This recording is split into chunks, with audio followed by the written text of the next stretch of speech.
मित्रों नमस्कार।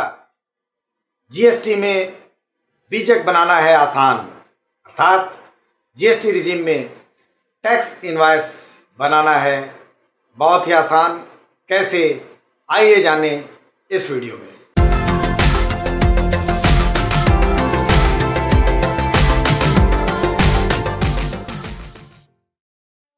मित्रों, व्यापारिक वर्गों में कुछ आशंकाएं हैं कि जीएसटी में जो इनवॉइस होगा उसका निर्धारित प्रारूप के अनुसार ही उसको जारी किया जाना है और इनवॉइस जारी करना एक कठिन प्रक्रिया होगी। यह सही नहीं है। इनवॉइस से संबंधित जीएसटी प्रावधानों के बारे में कुछ महत्वपूर्ण तथ्यों को सभी स्टेक होल्डर के सूचना के लिए हम इस प्रकार प्रस्तुत कर रहे हैं। पहला, सभी जीएसटी करदाता अपने इनवॉइस का प्रारूप बनाने के लिए स्वतंत्र हैं, अर्थात आप अपने इनवॉइस को किसी भी प्रकार से बनाने के लिए स्वतंत्र हैं। इसका कोई स्पेसिफिक फॉर्मेट फॉलो करने के लिए आपको बाध्य नहीं किया गया है। दूसरी बात, जीएसटी कानून के अनुसार बीजक में केवल कुछ विशेष सूचनाएं होनी अनिवार्य है, अर्थात जो भी आप टैक्स इनवॉइस बनाएंगे उसमें विशेष सूचनाओं के अंतर्गत, जैसे आपका जीएसटीएन नंबर है, आपके व्यापार का नाम है, आपके व्यापार का पता है, किस तरह की कमोडिटी में आप डील करते हैं, उसका आकार, प्रकार, वजन, किस तरीके से आप तौल करते हैं, उसका column SGST, CGST, UTGST, IGST, इसका कॉलम दिनांक, जिस तिथि पर आप बीजक को इशू कर रहे हैं, किस रेट से आप जीएसटी चार्ज कर रहे हैं, आदि आदि कुछ बातें हैं जिनका होना अनिवार्य है। तीसरी बात, गुड्स और सर्विसेज के लिए इनवॉइस इशू करने की निर्धारित अवधि अलग अलग है।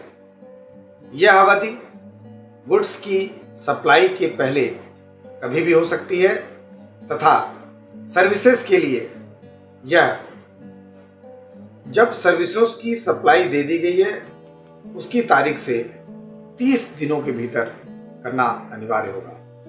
मैं पुनः बता दूं, यदि आप गुड्स की सप्लाई कर रहे हैं तो आप बीजक कभी भी या इनवॉइस इशू करने के लिए आप कभी भी स्वतंत्र हैं, जबकि सर्विसेज के लिए जब आपने सर्विसेज की सप्लाई दे दी है उसके 30 दिनों के अंदर आपको इनवॉइस बनाना अनिवार्य होगा। चौथी बात, छोटे करदाता जैसे छोटे खुदरा विक्रेता जो अनरजिस्टर्ड ग्राहकों से 200 रुपये तक का लेन देन करते हैं, उन्हें इसके लिए सेपरेट इनवॉइस जारी करने की आवश्यकता नहीं है। ऐसे लेन देन हेतु प्रतिदिन के अंत में एक कंसोलिडेटेड इनवॉइस आप जारी करेंगे। हालांकि ग्राहक द्वारा मांगे जाने पर उन्हें इनवॉइस जारी करना अनिवार्य होगा। मतलब ये 200 रुपये से कम के सामान के लिए आपको बीजक बनाने की आवश्यकता नहीं है।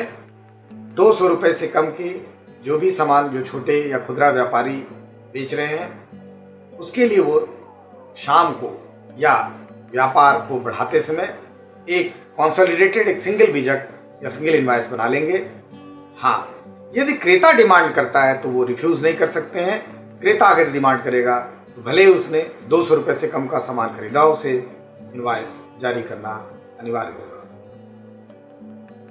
पांचवा बिंदु, सामान्य परिस्थितियों में इनवॉइस की एक कॉपी ट्रांसपोर्टर द्वारा रखना अनिवार्य है, आवश्यक है। हालांकि जीएसटीएन इनवॉइस रेफरेंस नंबर प्राप्त करने की सुविधा भी प्रदान करता है। और यदि करदाता ने यह नंबर प्राप्त कर लिया है तो उसके माल को परिवहन के दौरान डॉक्यूमेंट्री इनवॉइस की आवश्यकता नहीं होगी। यह सुविधा अक्सर आने वाली समस्याओं जैसे कि डॉक्यूमेंट्री इनवॉइस का गुम हो जाना, गुड्स की ढुलाई के दौरान उसका विकृत हो जाना, फट जाना या खराब हो जाना, ऐसी समस्या का हल प्रदान करेगी। छठवीं बात, छोटे करदाताओं के लिए अनुपालन का बोझ कम करने के लिए, ताकि उन्हें कॉम्प्लायंस का प्रेशर कम से कम रहे, इसके लिए जीएसटी कानून में यह प्रावधान किया गया है कि 1.5 करोड़ रुपए तक के वार्षिक कारोबार करने वाले करदाताओं को बीजक में या इनवॉइस में माल के HSN कोड का उल्लेख करने की आवश्यकता नहीं होगी। मैं पुनः बता दूं, ऐसे व्यापारी जो 1.5 करोड़ रुपए तक का व्यापार सालाना करेंगे, उन्हें अपने इनवॉइस में HSN कोड का उल्लेख करने की आवश्यकता नहीं है।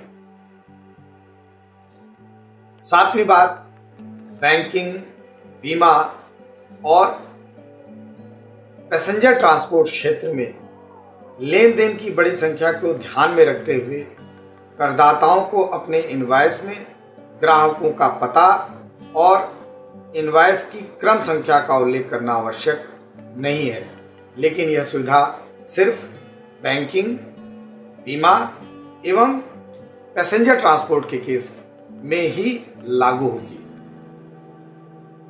आठवां बिंदु, जब गुड्स भेजे जा रहे हों लेकिन परिवहन के समय सप्लाई की मात्रा का पता नहीं है, आपूर्ति की मात्रा का पता नहीं है, तो माल को डिलीवरी चालान के साथ भेजा जा सकता है और इनवॉइस डिलीवरी के बाद जारी किया जा सकता है। तो ध्यान रखिए, यदि आप आपूर्ति या सप्लाई की क्वांटिटी डिफाइन नहीं कर पा रहे हैं और उसे परिवहन करने के लिए आपने छोड़ दिया है, तो ऐसे में आप डिलीवरी चालान द्वारा सामान को भेजेंगे, किंतु सामान की डिलीवरी होते ही आपको इनवॉइस रेज करना अनिवार्य होगा। और नवा बिंदु, यदि एग्जेम्प्टेड सप्लाई के लिए या गैर कर योग्य सप्लाई के लिए वैट इनवॉइस जारी किया गया है, तो सप्लाई का अलग बीजक जारी करने की आवश्यकता नहीं होगी। पुनः बता दूं, यदि आप नॉन टैक्सेबल सप्लाई के लिए वैट इनवॉइस इशू कर रहे हैं, तो आपको सप्लाई के लिए सेपरेटली कोई दूसरा इनवॉइस बनाने की आवश्यकता नहीं होगी। मैं विश्वास करता हूं कि भारत सरकार के जीएसटी के संबंध में बीजक बनाने से संबंधित आपके मन में जो भी शंकाएं उठ रही थी, उसके संबंध में जारी किए गए दिशा निर्देश का मैंने आपको भली भांति इस वीडियो के माध्यम से अवगत कराया। फिर भी यदि आपके मन में इनवॉइस जारी करने से संबंधित यदि कोई प्रश्न या जिज्ञासा है, तो आप हमसे संपर्क करें, हम उसका समाधान करने की कोशिश करेंगे। फिलहाल आज के इस वीडियो में इतना ही। देखते रहिए हमारे चैनल डॉक्टर पवन जायसवाल को। धन्यवाद। नमस्कार।